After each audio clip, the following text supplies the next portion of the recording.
ஓம் சாந்தி. அவ்யக்த முரளி 23/5/1983. அவ்யக்த பாப்தாதா, மதுபன். இன்றைய முரளியின் தலைப்பு விட்டீர்கள் என்றால் விடுபடும்.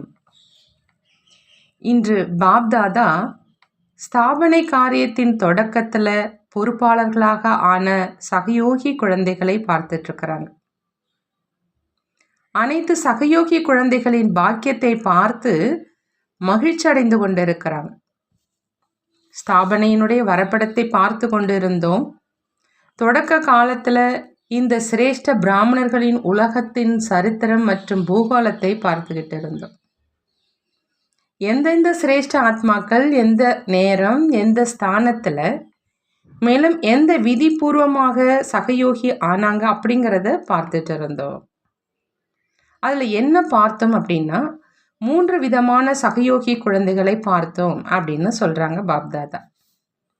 ஒன்று, பாப்தாதாவின் ஆன்மீக காரியத்தை பார்த்து பாப்தாதாவின் மோகன ரூபம் ஆன்மீக செயல்களை பார்த்து யோசிக்கும் கஷ்டத்தையும் செய்யலை, பார்க்க மட்டும் செஞ்சாங்க. மேலும் பார்த்ததுனால சென்ற கல்பத்தின் நினைவின் சமஸ்காரம் பிரத்யட்சமாக ஆயிடுச்சு. ஒரு நொடியில் உள்ளத்திலிருந்து அதே என்னுடைய பாபா என்பது வெளியாச்சு. அந்த மாதிரி எந்த கஷ்டமும் இல்லாமல் சகஜமாக தந்தையினுடைய அன்பில் மூழ்கியிருக்கும் சகயோகியாக ஆகிட்டாங்க. ஒரு வார பாடம் படிக்கும் முயற்சியையும் செய்யலை. ஆனால் ஈஸ்வரிய அன்பினுடைய சக்தி மூலம் தந்தை மற்றும் குழந்தைகளின் சந்திப்பு ஆயிடுச்சு. ஒரே ஒரு வார்த்தையில் வாழ்க்கை துணைவனாக ஆகிட்டார். குழந்தைகள், நீங்கள் தான் என்னுடையவர் அப்படின்னு சொன்னாங்க. தந்தை நீங்கள் தான் என்னுடையவர்கள் என்று கூறினார். முயற்சி என்ற கேள்வியே இல்லை. அந்த மாதிரி ஒரு நொடியில் முடிவு எடுத்தவங்க எந்த கடினமும் இன்றி அன்பில் மூழ்கிட்டாங்க. இரண்டாவது, பொறுப்பாளராக ஆகியிருக்கும் சிரேஷ்ட ஆத்மாக்களினுடைய தியாகம். சிரேஷ்ட ஆத்மாக்களின் தியாகம், தபஸ்யா மற்றும் சேவையின் முன் உதாரணத்தை பார்த்து முடிவெடுத்தவங்க. முதல் குரூப் தந்தையை பார்த்தாங்க. இரண்டாவது குரூப் ஞான கங்கைகளின் உதாரணத்தை பார்த்தாங்க. புத்தி பலம் மூலம் சகஜமா தந்தையை தெரிஞ்சுக்கிட்டாங்க. மேலும் சகயோகியாக ஆனாங்க. இருந்தும் இரண்டாவது குரூப்பும் குழந்தைகள் மூலமாக தந்தையின் சாக்கார சம்பந்தத்தில் வந்தாங்க. நிராகாரமானவரையும் அதாவது உடல் அற்றவரையும் சாகாரத்தில் அதாவது உடல்ல அனைத்து சம்பந்தங்கள்ல அடைந்தாங்க. ஆகினால சாகார ரூபத்தில் சாகாரம் மூலமா அனைத்து அனுபவம் செஞ்ச காரணத்தினால சாகார பாலனையின் லிஃப்டின் கிஃப்ட் கிடைச்சது. இந்த பாக்கியம் கோடியில சிலர், அந்த சிலரிலும் சிலருக்கு கிடைத்தது. அந்த மாதிரி லிஃப்டின் கிஃப்டை பெறக்கூடிய ஸ்தாபனை காரியத்தில் சேவையின் க்ஷேத்திரத்தில் பொறுப்பாளராக ஆகியிருக்கும் தொடக்கத்து ஆத்மாக்கள் அந்த மாதிரி குரூப்பை அழைப்பு கொடுத்து அழைச்சிருக்கிறோம் அப்படின்னு சொல்கிறாங்க பாபா. பார்க்க போனால் இன்னும் பொறுப்பாளராக ஆகியிருக்கும் குழந்தைகள் இருக்கிறாங்க. ஆனால் விசேஷமாக குறைவானவர்களைத்தான் அழைச்சிருக்கிறோம். ஏன் அழைச்சிருக்கிறோம் அப்படின்னு தெரிஞ்சிருக்கீங்களா அப்படின்னு கேட்குறாங்க பாபா. இடையிடையே அஸ்திவாரம் சோதனை செய்யப்படும். ஒருவேளை அஸ்திவாரம் கொஞ்சம் பலகீனமாக இருந்தாலும் அந்த அஸ்திவாரத்தினுடைய பிரபாவம் அனைத்தின் மீதும் ஏற்படும் இல்லையா? சேவை சேத்திரத்தில் உங்கள் மாதிரியான ரத்னங்கள் அஸ்திவாரம் முதல் குரூப் யஜ்யத்தினுடைய ஸ்தாபனையினுடைய அஸ்திவாரம் ஆனாங்க. சேவைக்கு பொறுப்பாளராக ஆனாங்க. ஆனால் சேவையினுடைய பிரத்யட்ச பலன் முதல்ல உங்கள் மாதிரியான குரூப். அந்த மாதிரி சேவையில் பிரத்யட்ச பலன் ரூபத்தில் மேலும் அழகு பெட்டகத்தில் முதல் அழகு பொருளாக சிரேஷ்ட ஆத்மாக்கள் நீங்கள் ஆனீங்க. தன்னுடைய இந்த அளவு மகத்துவத்தை தெரிஞ்சிருக்கீங்களான்னு பாபா கேட்குறாங்க. புதிய இலைகளினுடைய பளபளப்பு, சுறுசுறுப்பு, ஊக்கம், உற்சாகத்தின் விஸ்தாரத்தில் சிரேஷ்ட ஆத்மாக்கள் நீங்கள் மறந்து விடவில்லையே அப்படின்னு கேட்குறாங்க. உண்மையில் பாப்தாதாவும் குழந்தைகளே தன்னை விட முன்னுக்கு வைக்கிறார். ஆனால் சுயம் தான் பின்னால் இருப்பது கிடையாது. சில குழந்தைகள் புத்திசாலித்தனமாக பின்னால் இருப்பவர்களுக்கு நாங்கள் வாய்ப்பு கொடுக்கிறோம் அப்படின்னு பதில் சொல்றாங்க. வாய்ப்பை பரவாயில்லை, நன்றா கொடுங்க, ஆனா பொறுப்பாளராகவோ இருங்களேன் அப்படின்னு சொல்றாங்க. இந்த அளவு எனக்கு பொறுப்பு இருக்குது அப்படின்னு நினைக்கிறீங்களா அப்படின்னு பாபா கேட்குறாங்க. முயற்சி செய்வதில் நாம் என்ன அடி எடுத்து வைப்போமோ நம்மை பார்த்து மற்றவர்களும் அந்த மாதிரி ஊக்கம் உற்சாகத்தினுடைய அடி எடுத்து வைப்பாங்க. இந்த நினைவு எப்பொழுதும் இருக்குதான்னு கேட்குறாங்க பாபா. புதியவர்கள் இருக்கிறாங்க, ஆனால் பழையவர்களுடைய மதிப்பு அவங்களுடையது. பழைய இலைகளிலிருந்து எத்தனை மருந்துகள் தயாரிக்கப்படுது தெரிஞ்சிருக்கீங்க இல்லையா? பழைய பொருட்களுக்கு எவ்வளோ மதிப்பு இருக்குது. பழைய பொருட்கள் விசேஷ நினைவு சின்னமாக ஆயிடுது. பழைய பொருட்களுக்கு விசேஷ கண்காட்சியகம் உருவாக்கப்படுது. பழையவர்களுடைய மதிப்பை தெரிந்து கொண்டே அதே மதிப்புக்கு ஏற்றபடி அடியெடுத்து வைக்கிறீங்களா அப்படின்னு கேட்குறாங்க. இந்த சாகார பாலனை ஒன்றும் சாதாரண பாலனை கிடையாது. இந்த விலை மதிப்பில்லா பாலனைக்கு நன்றி செலுத்துவது அப்படின்னா விலை மதிக்க முடியாதவராக ஆகணும் மற்றும் ஆக்கணும். விசேஷ பாலனைக்கு கைமாறா வாழ்க்கையினுடைய ஒவ்வொரு அடியிலும் விசேஷம் நிரம்பி இருக்கணும். அந்த மாதிரி நன்றி செலுத்தி கொண்டிருக்கிறீர்களா அப்படின்னு கேட்குறாங்க பாபா. முழு கல்பத்தில் ஒரு தடவை இந்த பாலனை கிடைக்குது. மேலும் அதற்கு உரியவர்கள் விசேஷ ஆத்மாக்கள் நீங்க தான். அந்த மாதிரி தன்னுடைய உரிமையின் பாக்கியத்தை தெரிஞ்சிருக்கீங்களான்னு கேட்குறாங்க பாபா. இன்று அந்த மாதிரி பாக்கியம் நிறைந்த குழந்தைகளை சந்திக்க வந்திருக்கிறோம். ஏன் அழைச்சோம் அப்படின்னு புரிஞ்சுக்கிட்டீங்களா? ரிசல்ட்டையும் பார்ப்போம் இல்லையா அப்படிங்கிறாங்க பாபா. இந்த முழு குரூப்பும் பிரம்ம பாபாவின் ஒவ்வொரு அடியை பின்பற்றி நடக்கிறவங்க.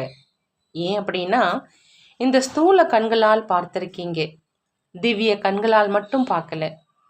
கண்களால் பார்த்த விஷயத்தை பின்பற்றி நடப்பது சுலபமாக இருக்கும் இல்லையா? நீங்கள் அந்த மாதிரி சகஜ முயற்சி செய்வதின் பாக்கியத்துக்கு உரிய ஆத்மாக்கள். நீங்கள் யாருன்னு புரிஞ்சுக்கிட்டீங்களா அப்படின்னு கேட்குறாங்க பாப்தாதா. நான் யாருன்னு தெரிஞ்சுக்கிட்டீங்களா? நான் யார் என்ற கேள்விக்கான பதில் உறுதியாக நினைவில் இருக்குது இல்லையா? மறந்தோ விடுவதுக்கு இல்லை இல்லையா? இந்த குரூப்பை பார்த்து பாப்தாதா சூட்சம வதனத்தில் அவங்களுக்குள்ள ஆன்மீக உரையாடல் செஞ்சிட்டு இருந்தாங்க. என்ன ஆன்மீக உரையாடல் செஞ்சிருப்பாங்க? இவங்க தன்னுடைய பாக்கியத்தின் மதிப்பை எவ்வளவு தெரிஞ்சிருக்கிறாங்க, மேலும் எந்த அளவு இந்த பாக்கியத்தின் நினைவு சொரூபத்தில் இருக்கிறாங்க அதை பார்த்துட்டு இருந்தோம். நினைவு சொரூபத்தில் இருப்பவர் சக்திசாலியான சொரூபம் ஆகிறாங்க. அப்படின்னா எவ்வளவு சக்தி சொரூபமாகி இருக்கீங்க என்பதை பார்த்துட்டு இருந்தோங்கிறாங்க. நினைவு மறந்த நிலை மற்றும் நினைவு என்ற ஏனில இறங்குறீங்களா அல்லது ஏறுறீங்களா? அல்லது எப்போதும் நினைவு சொரூபம் மூலமாக பறக்கும் கலையில் சென்றுட்டு இருக்கீங்களா? பழையவர்கள் பழைய விதிப்படி நடந்து கொண்டிருக்கிறார்களாகவோ இல்லை இல்லையா?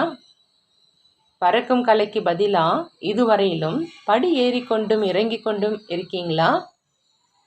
குழந்தைகளினுடைய இந்த அனைத்து விதியை பார்த்துக்கிட்டே இருந்தோம் அப்படிங்கிறாங்க பாபா.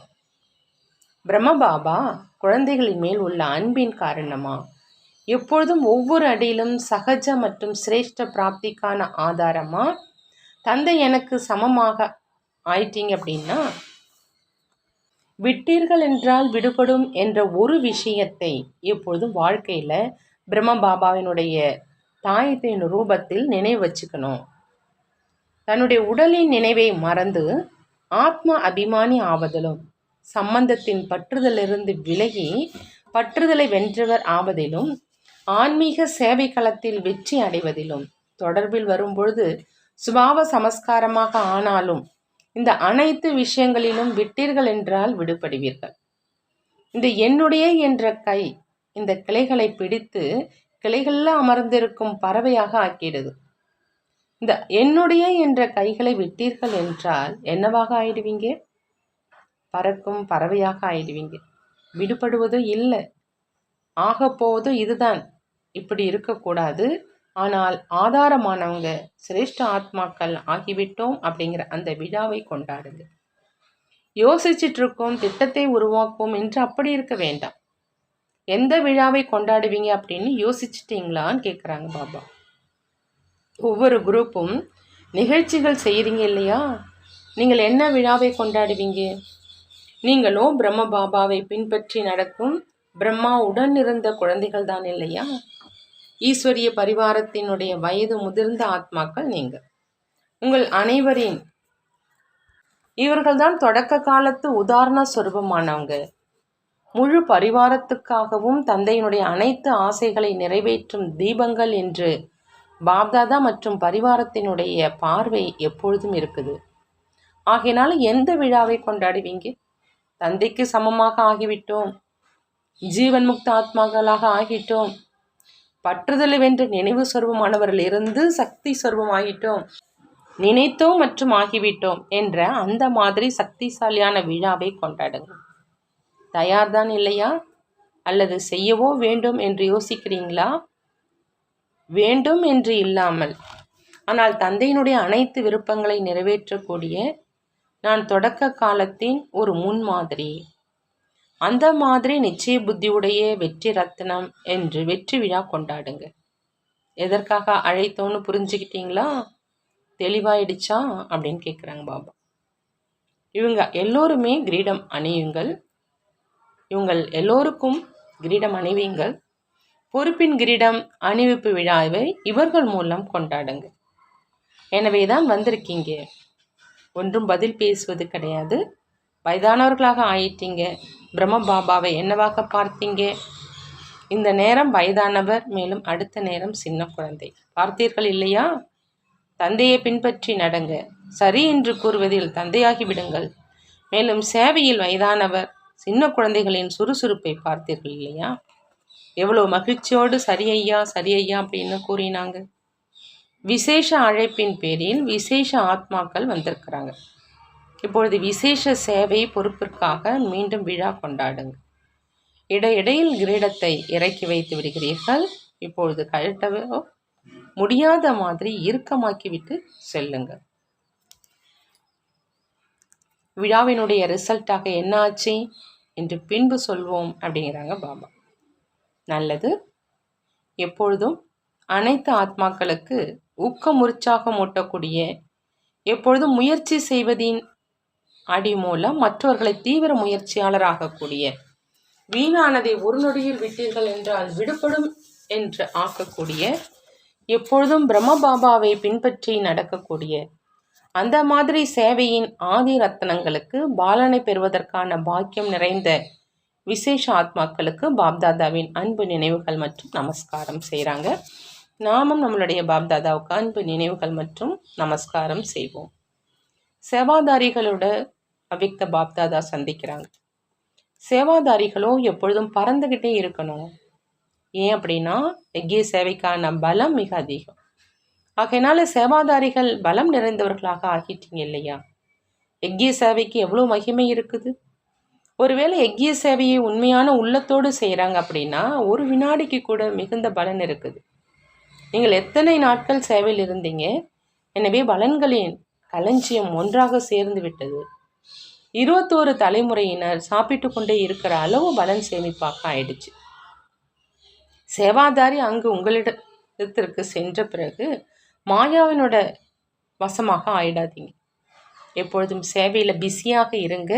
மனதால் சுத்த சங்கல்பத்தின் சேவை மற்றும் தொடர்பில் வர்றவங்க உறவினர்களுக்கு பேச்சின் மூலம் பாபாவினுடைய அறிமுகம் கொடுப்பதற்கான சேவை. எப்பொழுதுமே சேவையில் பிஸியாக இருப்பது சேவையினுடைய பங்கு அழியாது. இங்கே இருந்தாலும் சரி அல்லது எங்கே சென்றாலும் சரி சேவாதாரியோடு எப்பொழுதுமே சேவை இருக்கும். நீங்கள் நிரந்தரமான சேவாதாரி. சேவையில் பிஸியாக இருந்தீங்க அப்படின்னா மாயா வராது. எப்பொழுது காலியான இடம் இருக்குது என்றால் மற்றவர்கள் வருவாங்க, கொசுவும் வரும், மூட்டை பூச்சியும் வரும். ஆகையினால எப்பொழுதும் பிஸியாக இருந்தீங்க அப்படின்னா மாயா வரவே வராது. கடின உழைப்பு செய்ய வேண்டியதாக இருக்காது. மாயா நமஸ்காரம் செய்து சென்றுடும். அந்த மாதிரி பலசாலியாகி சென்று கொண்டிருக்கீங்க. அங்கே சென்ற பிறகு இன்று கோபம் வந்துவிட்டது, இன்று பேராசை மோகம் வந்துடுச்சு அப்படின்னு சொல்லக்கூடாது. மாயா பரீட்சிக்கும் தான். இவங்க உறுதிமொழி செஞ்சிட்ருக்கிறாங்க என்று இப்பொழுது அதுவும் கேட்டுட்ருக்குது. எங்கு தந்தை இருக்கிறாரோ அங்கு மாயா என்ன செய்யும்? எப்பொழுதும் தந்தை உங்களுடன் கூடவே இருக்கிறாரா அல்லது அவரை விட்டு பிரிந்து இருக்கீங்களா? குமாரர்கள் தனியாக இருக்கிறேன் என்றோ நினைக்கவில்லை தானே? என்ன என்று கேட்பதற்கு யாருமே இல்லை, பேசுவதற்கு யாருமே இல்லை. நோயுற்றோம் என்றால் என்ன செய்வோம் அப்படிங்கிற எண்ணம் வரவில்லை தான் இல்லையா? மற்ற உடன் இருப்பவர்களினுடைய நினைவு வருதா? வராது இல்லையா? துணையாக இன்னொருவரை கொண்டு வந்தீங்க அப்படின்னா அவர் சொல்வதை கேட்கவும் வேண்டும், சாப்பிட உணவும் கொடுக்கணும், முழுமையாக கவனித்து கொள்ளவும் வேண்டும். அந்த மாதிரி சுமையை தூக்குவதற்கு அவசியமும் என்ன இருக்குது? எப்பொழுதும் சுமையற்று லேசாக இருங்க. எப்பொழுதும் ஜோடி ரூபத்தில் இருக்கீங்க. இன்னொரு ஜோடியை வைத்து என்ன செய்வீங்க? எப்பொழுதாவது மனதில் எண்ணம் வருதா? நோயுற்ற நேரத்தில் வருதா?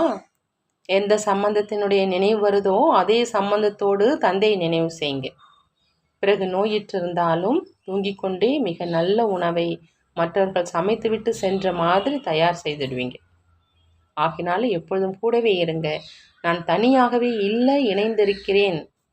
நீங்களும் தந்தையும் இணைந்திருக்கிறீர்கள், யாரும் பிரிக்க முடியாது. இந்த சவாலை விடுங்க. நீங்கள் சவால் விடுபவர்களை அன்றி பயப்படுவர்கள் அல்ல. நல்லது. பாபா கேள்வி கேட்குறாங்க, சங்கமயுக பிராமண வாழ்க்கையினுடைய லட்சியம் என்ன? அந்த லட்சியத்தை அடைவதற்கான விதி என்ன? சங்கமயுக பிராமண வாழ்க்கையினுடைய லட்சியம் எப்பொழுதும் திருப்தியாக இருப்பது, மேலும் மற்றவர்களை திருப்திப்படுத்துவது. பிராமணன் அப்படின்னா ஞானம் நிறைந்தவங்க, தானும் திருப்தியாக இருப்பாங்க, மேலும் மற்றவர்களையும் திருப்தியாக வச்சுப்பாங்க. ஒருவேளை மற்றவர்கள் அதிருப்திப்படுத்துவதனால அதிருப்தி ஆகிறாங்க அப்படின்னா பிராமண வாழ்க்கையினுடைய சுகத்தை பெற முடியாது. இந்த லட்சியத்தை பிராப்தி செய்வதற்கான சாதனம் சக்தி சொரூபமாகி மற்றவர்களுடைய வாயுமண்டலத்தில் இருந்து தன்னை விலக்கி வைத்துக் கொள்வது என்றால் தன்னை பாதுகாத்து கொள்வது. மற்றவர்களின் அதிருப்தியின் காரணமாக தன்னை அதிருப்தி ஆக்கி கொள்ளக்கூடாது. மற்றவர்கள் எந்த விதத்திலும் அதிருப்தி ஆக்குவதற்கு காரணம் ஆனாங்க அப்படின்னா தன்னை விலக்கி கொண்டு முன்னேறி சென்று கொண்டே இருக்க வேண்டும், நிற்கக்கூடாது. அடுத்த கேள்வி, எந்த சமஸ்காரத்தை தன்னுடைய இயற்கையான சமஸ்காரமாக ஆக்கிட்டீங்க அப்படின்னா பறக்கும் கலையில் பறந்துக்கிட்டே இருப்பீங்க? பாபா பதில் சொல்கிறாங்க, ஒவ்வொரு விஷயத்திலும் நான் முன்னேறணும் அப்படிங்கிறத தன்னுடைய இயற்கையான சமஸ்காரமாக ஆக்கிக்கணும். மற்றவர்கள் முன்னேறாங்களா அல்லது இல்லையா, அவங்க முன்னேறினாலும் முன்னேறாவிட்டாலும் அவங்களுக்கு பின்னால் தன்னை கீழே கொண்டு வரக்கூடாது. பரந்த மனதின் காரணமாக சகயோகம் கொடுப்பது வேறு விஷயம். ஆனால் மற்றவர்களின் காரணமாக தான் கீழே வந்து விடுவது சரி கிடையாது. வீணானதை கேட்கக்கூடாது, பார்க்கக்கூடாது. சேவையினுடைய பாவனையோடு விலகியிருந்து பாருங்க. மற்றவர்களின் காரணமாக தன்னுடைய நேரத்தையும் குஷியையும் இழக்காதீங்க. பிறகு எப்பொழுதும் பறக்கும் கலையில் சென்று கொண்டே இருப்பீங்க. பாபா வரதானம் கொடுக்குறாங்க, எப்பொழுதுமே சந்திப்பின் ஊஞ்சலில் ஆடிக்கொண்டே நான் தான் அது என்ற வரம் பெற்ற தந்தைக்கு சமமானவர் ஆகுக. எப்படி எஜமானர்கள் உங்களுடைய கட்டளையை ஏற்று பாப்தாதா சந்திப்புக்காக வர்றாங்க, வந்தேன் ஐயா அப்படிங்கிற பாடத்தை படித்து ஆஜராக ஆயிடுறாங்க. அதே மாதிரி நீங்களும் செய்யுங்க. அமிர்த வேளையில் தொடங்கி நாள் முடியும் வரை தாரணை மற்றும் காரியம் செய்வதில் தந்தைக்கு சமமாக ஆனீங்க அப்படின்னா எப்பொழுதும் சந்திப்பினுடைய ஊஞ்சல் ஆடிக்கிட்டே இருப்பீங்க. இந்த சந்திப்புங்கிற ஊஞ்சல்ல இருப்பதனால இயற்கை மற்றும் மாயா ரெண்டுமே உங்களுடைய ஊஞ்சலை ஆட்டக்கூடிய வேலைக்காரர்களாக ஆக்கிடுறாங்க. அனைத்து பொக்கிஷங்களும் உங்களுடைய இந்த சிரேஷ்ட ஊஞ்சலின் அலங்காரமாக ஆயிடும். சுலோகன், எப்பொழுதும் பிரம்ம பாபாவின் கரங்களுக்குள்ள அடங்கி இருந்தீங்க அப்படின்னா பாதுகாப்பினுடைய அனுபவம் செய்வீங்க. எப்பொழுதும் பிரம்ம பாபாவினுடைய கரங்களுக்குள்ள அடங்கி இருந்தீங்க அப்படின்னா பாதுகாப்பினுடைய அனுபவம் செய்வீங்க. நல்லது. ஓம் சாந்தி. நன்றி பாபா, நன்றி.